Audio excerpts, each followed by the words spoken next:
topic, which is students who use ChatGPT too much have a disadvantage in critical thinking. So I am against the topic that the students who use ChatGPT this leads to the curiosity of how something happened. For example, if we ask a solution of a maths sum, ChatGPT solves it in a different manner. So it leads to curiosity that how it happened, and we use our mind that how it could have been happen and how we can use that in our daily life or in our exam.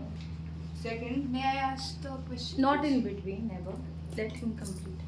so someone says that we students use ChatGPT more than their brain to solve problems and their situation. That is completely wrong because, for example, a student pays attention to class and he do not get what teacher is teaching. He comes to ChatGPT to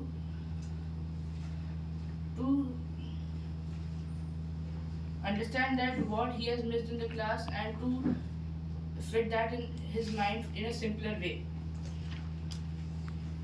So many say that students use ChatGPT in cheating the homework and completing assignments. That is completely false because many students use ChatGPT for having an idea of making their projects and assignments and have an idea of how to solve the questions which they have not understood.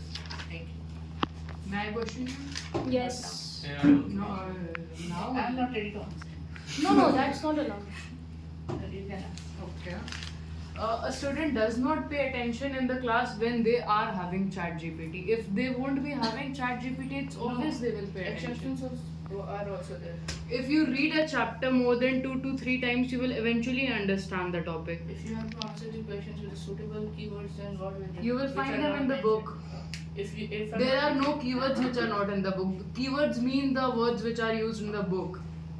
You don't know many words in the book. There is that dictionary. You will find every word. That's what stops the critical thinking. You are not encouraging your own brain, or you're not just using your own brain to find some answers. Yes, And you won't ChatGPT even works. learn the meaning of that word if you always use a ChatGPT. You will just find the answer, note it down, and forget about that word. But when you put some efforts and find them in the dictionary, you will eventually learn the words. Here ChatGPT acts as saving your time. No, and It's not always Cross about. questioning is not allowed. ChatGPT saves your time. Not if you go in dictionary has more than 10,000 words. It takes time to find each and every word. It won't take more than 1 minute to find the Shivika, answer. ask your question. It doesn't take 1 second to in ChatGPT. It takes, you need to type. I you said need to- cross questioning is not allowed. Shivika, ask You your can have question. to speak. If ChatGPT gives instant answers, where is the opportunity for students to think deeply or struggle with problem? Sometimes ChatGPT does not answer accurately or answers in some different manner. This leads to curiosity of that how it happened. Alright, cross questioning is not allowed. Any more questions? Who is the next speaker? Manshvi. Last